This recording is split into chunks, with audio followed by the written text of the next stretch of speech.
Bienvenue à bord, bâtard. Bienvenue sur Orkan, le dracar le plus rapide du monde. Alors aujourd'hui, de quoi on va parler?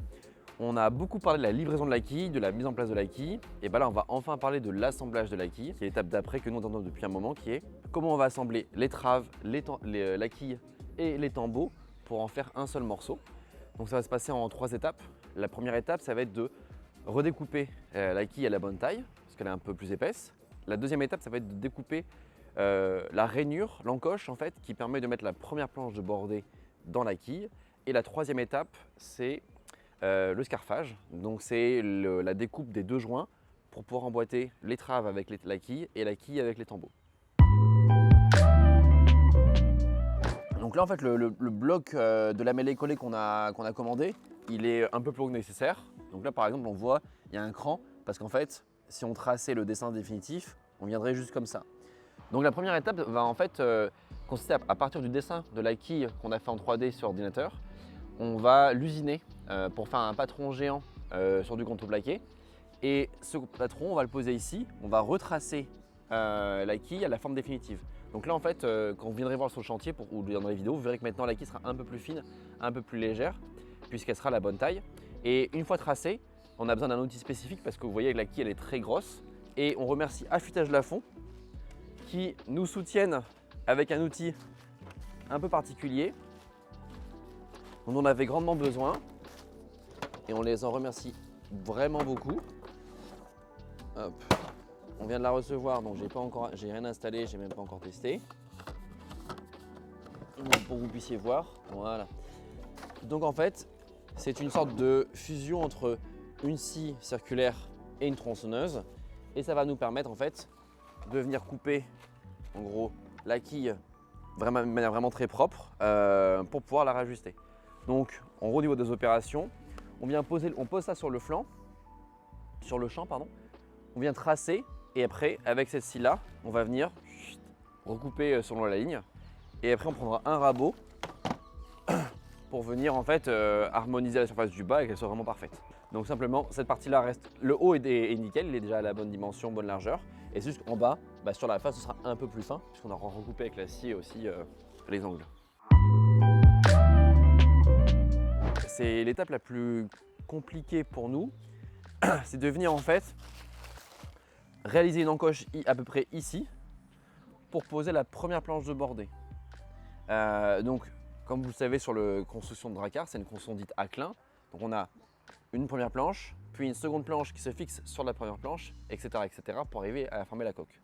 Et cette première planche, elle se fixe sur la quille.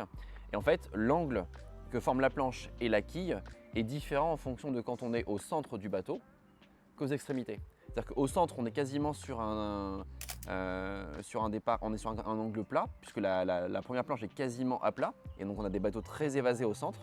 Alors qu'aux extrémités du bateau, on a la planche qui est quasiment verticale, qui est collée à l'étrave ou à l'étambot. Donc vraiment, on va avoir un angle qui va changer en fonction de où on est sur le bateau. Donc ça, c'est un peu compliqué à réaliser parce qu'à la fois, il faut tracer la délimitation de la rainure, mais en plus, tous les 10 cm, tous les 5 cm ou tous les mètres en fonction de là où on est, il faut ajuster l'angle de coupe pour pouvoir avoir la bonne forme. Donc ça va être un mix entre grosse scie circulaire, rabot, travail au ciseau, travail à la main, pour pouvoir faire cette rainure le long de la quille, mais aussi le long de l'étrave et les tambours. Et vu que c'est plus facile de travailler sur les trucs à plat, on va d'abord le faire avant de l'assembler. Avant d'assembler la quille, l'étrave et les tambours, on va d'abord faire cette rainure là. Ça c'est la deuxième étape. La troisième étape, la plus impressionnante en fait, c'est le scarfage. Donc la connexion entre la quille et l'étrave et là-bas entre les tambours et la quille. Ce qu'on fait, c'est qu'on va venir en fait découper une sorte de grand biseau avec 2 crans. Donc un départ comme ça, un biseau, un cran, des 2 côtés de chaque côté de la pièce et on va nous permettre en fait d'emboîter, de superposer la quille avec l'étrave. Une fois que la découpe elle est satisfaisante, que quand on les assemble, on les monte à blanc, il n'y a pas d'espace, on est content de la qualité, etc., de l'alignement, on va ensuite donc, les contraindre donc avec des serre-joints. On va après réaliser une série de 6 perçages à travers en fait le joint. Donc il y aura 2 lignes de 3 boulons Sur les boulons, on va partir sur des boulons sur mesure en M20. D'ailleurs, si on a des tourneurs fraiseurs qui regardent nos vidéos ou une entreprise qui développe des vis spécifiques, on cherche un petit coup de main sur justement la réalisation de ces boulons. Donc on va les faire en bronze silicone. Donc on peut nous poser des questions sur pourquoi pas de l'acier inoxydable. En fait, en charpenterie de marine, il se trouve que si on utilise de l'acier inoxydable, même sur une qualité dite marine, donc pour faire du bateau avec, utilisé dans l'environnement marin, si on a des pièces d'acier inoxydable qui restent coincées dans du bois, qui lui peut être mouillé, en fait l'oxygène n'arrive pas à sortir du bois et regagner la surface, comme on peut l'avoir sur des pièces de bateau qui peuvent être à la fois à l'air libre et puis immergées temporairement. Et en fait, en faisant ça, il y a un phénomène chimique qui s'appelle la corrosion de crevasse en français. Alors c'est une traduction directement de crevice corrosion, où en gros, on va avoir une saturation en oxygène sur la surface et les pièces d'acier inoxydable vont être rongées. Donc on va avoir des sortes de crevasses qui vont se former sur les aciers. C'est pour ça qu'ils utilisent du bronze silicone qui permet d'avoir à la fois un métal qui est très résistant à la corrosion, donc c'est exactement adapté à ce qu'on veut faire, mais qui est suffisamment costaud pour pouvoir connecter correctement les 3 pièces. Une fois qu'on a fait les boulons qu'on a mis en place et qu'on est satisfait, on démonte, on ouvre, on vient mettre la même résine de block gluing qui a été utilisée par les Norvégiens pour coller les 2 pièces. Donc on tartine bien tout ça, on referme, on remet en presse, on reboulonne et là on sera bon. On réalisera en plus des bouchons. Donc dans les chutes qu'on va avoir là, on va réaliser des bouchons qui nous permettront de venir en fait noyer, recouvrir les têtes des boulons qui seront sous la quille, pour pas que du coup éviter que l'eau rentre, etc. Pour les protéger au maximum. Et une fois qu'on aura fait ça, on aura en fait tout simplement assemblé les traves, la quille et les tambours, et on pourra passer à l'étape d'après qui est l'assemblage de la coque. Donc voilà, j'espère que vous en avez appris un peu plus sur le projet Orkan, le drakkar le plus rapide du monde.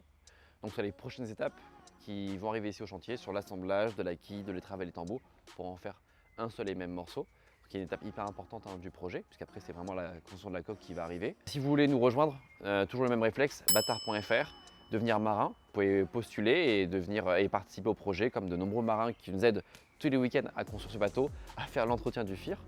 Et puis si vous voulez nous aider, autrement que par venir prêter main forte, on a besoin de vous, on a besoin de votre soutien. Donc on mettra le lien encore en description pour le financement de la quille. Puis on a encore des sous à trouver pour financer cette magnifique pièce de bois. Donc je vous rappelle que c'est déductible d'impôts. Donc que vous donniez 10, 100, 1000 euros, vous pouvez en déduire 66% de vos impôts. Donc n'hésitez pas à bien nous aider. Et tous les dons comptent. Vraiment, n'ayez pas peur de nous aider à votre niveau. C'est ça qui est important, c'est que toute la communauté pousse pour que le projet se réalise. Abonnez-vous à la chaîne YouTube, c'est hyper important pour les stats, pour les sponsors, pour les réseaux. Et puis Instagram, sur lequel on publie toutes nos photos pour suivre l'aventure. On se retrouve très vite pour une nouvelle vidéo. Ciao bande de bâtards. Bâtard. Bâtard. Bâtard. Bâtard. Bâtard. Bâtard. Bâtard. Putain, c'est tellement stylé en vrai.